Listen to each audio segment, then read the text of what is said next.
அமித்ஷா கையில் தொகுதி பட்டியல். பாஜகவுக்கு 40 தொகுதிகள் கன்ஃபார்ம். எடப்பாடியிடம் நடந்த பேச்சுவார்த்தை. தமிழக சட்டசபை தேர்தலுக்கு 1 வருடங்களுக்கு முன்பே அதிமுக பாஜக கூட்டணியை உறுதி செய்த அமித்ஷா அதன் பின்பு பீகார் சட்டசபை தேர்தல் காரணமாக அங்கே பிஸியாகிவிட்டார். தற்பொழுது பீகார் சட்டசபை தேர்தலில் வெற்றி பெற்று தன்னுடைய முழு கவனத்தையும் தமிழகம் பக்கம் திருப்பியிருக்கிறார். குறிப்பாக இந்தியாவில் உள்ள சவால்மிக்க மாநிலங்களான மேற்கு வங்கத்தில் கடந்த சட்டசபை தேர்தலிலேயே ஆழமாக காலூன்றி எதிர்க்கட்சியில் அமர்ந்திருக்கும் பாஜக அடுத்து வர இருக்கும் மேற்கு வங்க சட்டசபை தேர்தலில் ஆட்சியை பிடிக்கும் நோக்கில் நகர்ந்து கொண்டிருக்கிறது பாஜக. அதேபோன்று கேரளாவில் சமீபத்தில் நடந்த மாநகராட்சி தேர்தலில் சில மாநகராட்சிகளை கைப்பற்றி அங்கேயும் பாஜக கால் பதித்துவிட்டது.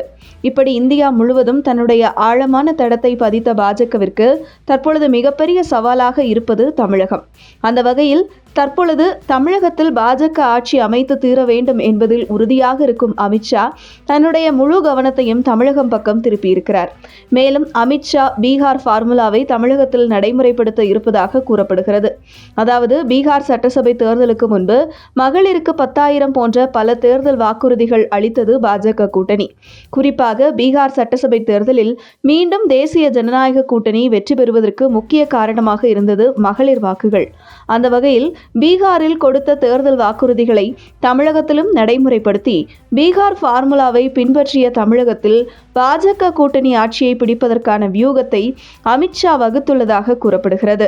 இந்த நிலையில் சமீபத்தில் பாஜக மாநில தலைவர் நயினார் நாகேந்திரன் டெல்லி சென்று அமித்ஷாவை சந்தித்த போது தமிழகத்தில் பாஜகவிற்கு வெற்றி வாய்ப்பு உள்ள 80 தொகுதிகளுக்கான பட்டியலை கொடுத்திருக்கிறார். குறிப்பாக கடந்த சட்டசபை தேர்தலில் பாஜக வெறும் 20 தொகுதிகளில் மட்டும்தான் போட்டியிட்டது. ஆனால் அதன் பின்பு நடந்த நாடாளுமன்ற தேர்தலில் பாஜக தனியாக கூட்டணி அமைத்து தன்னுடைய வாக்கு வங்கியை நிரூபித்து காட்டியிருந்தது. அந்த வகையில் இம்முறை ஒரு நாடாளுமன்றத்திற்கு 1 தொகுதி வீதம் குறைந்தது 40 தொகுதிகளாவது பாஜக போட்டியிட வேண்டும் என்பதே அமித்ஷாவின் முடிவும் கூட. அந்த வகையில் தற்பொழுது நயினார் நாகேந்திரன் அமித்ஷாவிடம் கொடுத்த சுமார் 80 தொகுதிக்கான பட்டியலில் 60 தொகுதிகள் ஃபில்டர் செய்யப்பட்டிருக்கிறது. இந்த 60 தொகுதிகளில் இருந்து குறைந்தது 40 தொகுதியாவது பாஜக போட்டியிட வேண்டும் என்பதே டெல்லி பாஜக தலைமையின் இறுதி முடிவும் கூட. அந்த வகையில் ஆரம்பத்திலேயே எடப்பாடி பழனிசாமியிடம் 60 தொகுதிக்கு மேல் கேட்க தொடங்கி இருக்கிறதாம் பாஜக. ஆனால் இறுதியில் 40 தொகுதிகளில் பாஜக நிச்சயம் போட்டியிடும் என்கின்ற தகவல் தற்பொழுது வெளியாகி இருக்கிறது. சமீபத்தில் எடப்பாடி பழனிசாமியுடன் பியூஷ் கோயல் சந்தித்து பேசிய போது தொகுதி பங்கீடு பற்றியும் பேசப்பட்டிருக்கிறது.